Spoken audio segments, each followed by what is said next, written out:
Bismillahirrahmanirrahim. Assalamualaikum warahmatullahi wabarakatuh. Salam Hizbul Watan. Alhamdulillah wa syukurillah wa la hawla wa la quwata illa billahil aliyul azim. Ashhadu an la ilaha illallah wa ashhadu anna Muhammadan abduhu wa rasuluh. Allahumma salli ala Muhammad wa ala Ali Muhammad. Ramanda, rakanda, ibunda, ayunda, serta saudara-saudara kaum muslimin dan muslimat yang sama berbahagia. Takwa itu adalah bunga indahnya iman. Saudaraku sekalian, setiap di antara kita itu memiliki iman. Iman itu adalah paten. Beriman itu adalah kodrat yang telah ditetapkan oleh Allah Subhanahu wa Ta'ala. Maka yang dipanggil, yang disuruh, yang diajak, yang diperintah oleh Allah adalah orang-orang yang beriman. Sementara seruan Allah dan yang diajakkan oleh Allah, yang diperintahkan oleh Allah adalah menjadi orang yang bertakwa. Kita disuruh puasa untuk bertakwa. Yang dipanggil puasa orang yang beriman. Yang disuruh sholat orang yang beriman untuk menjadi bertakwa.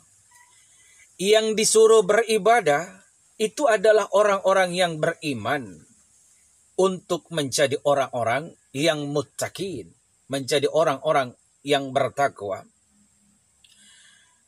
Takwa itu adalah tunduk, patuh, taat, takut kepada Allah semata-mata.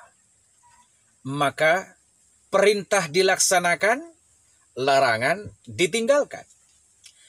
Halal dimanfaatkan, haram dihindarinya.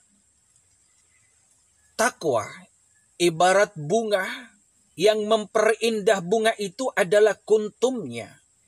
Maka kuntumnya bunga itu adalah ketakwaan. Indahnya seorang manusia itu tergantung daripada ketakwaannya.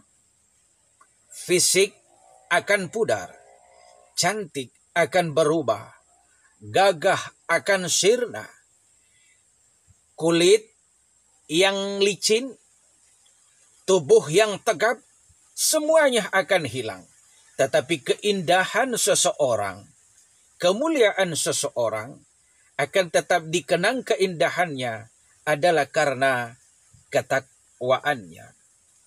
Nah, kuntum daripada takwa itu ada 3. Yang pertama adalah tawadu, rendah diri, hidup sederhana, jauh dari sifat sombong dan angkuh. Dan itu saya telah sampaikan pada penyampaian sebelumnya. Kuntum yang kedua adalah qanaah. Dan kuntum yang ketiga adalah wara.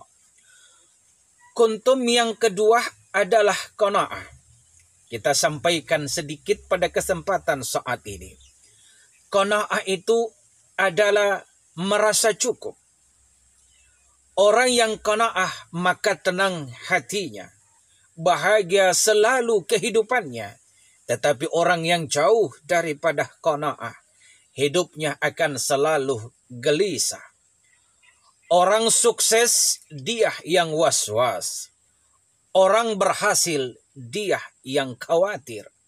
Orang beruntung, dia yang gelisah. Orang yang berbahagia, dia yang merana. Kenapa? Jauh dari sifat qanaah. Hilangnya sifat qanaah pada diri kita, itu akan menghilangkan rasa syukur. Saudaraku sekalian, tidak cukupkah dan haruskah Allah berulang-ulang kali lagi menyampaikannya kepada kita? Sebagaimana yang Allah telah gugahkan kepada kita semua di dalam Al-Quran pada surah Ar-Rahman 31 kali Allah Subhanahu wa taala berseru kepada kita, "Fabi'ayyi ala'i rabbikuma tukadziban." Fabi'ayyi ala'i rabbikuma tukadziban.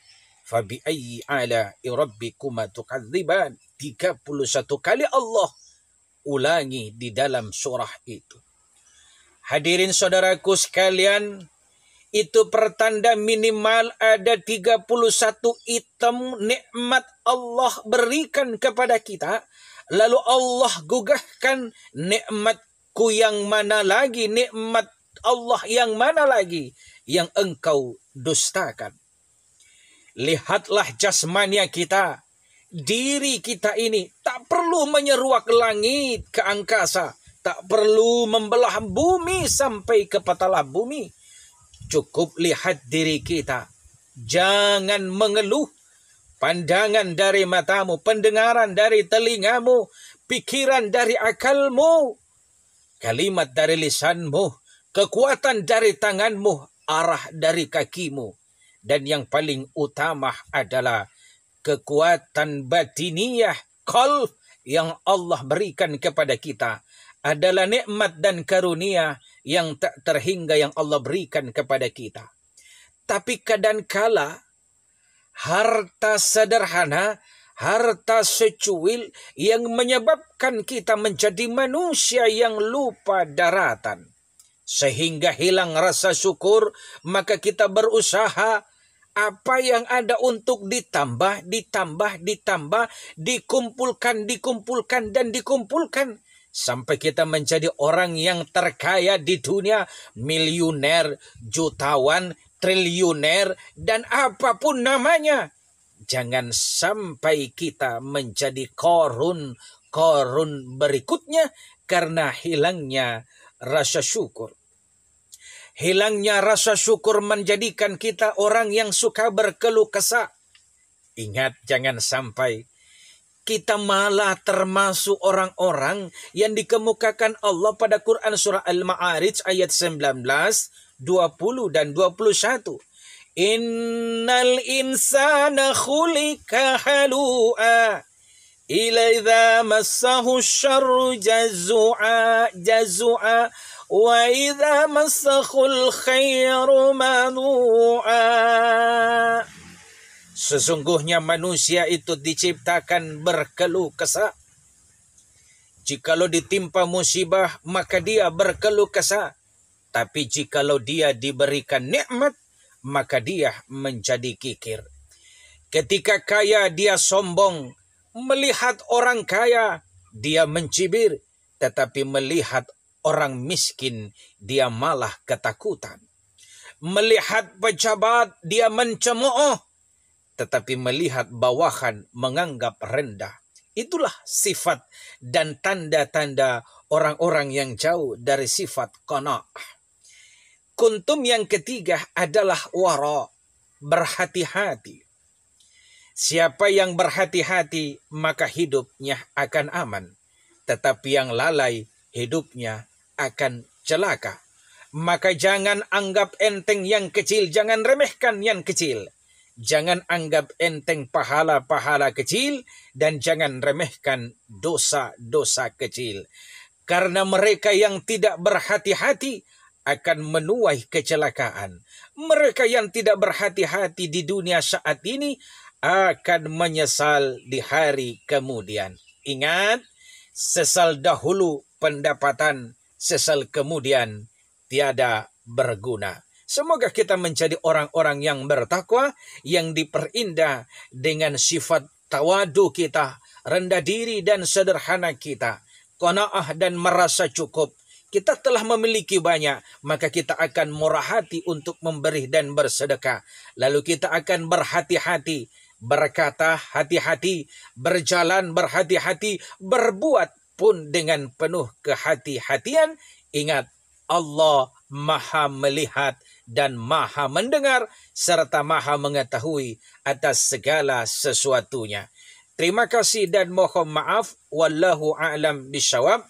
Iskariman au mut syahidan, hidup mulia atau mati syahid. Assalamualaikum warahmatullahi wabarakatuh. Salam Hizbul Watan.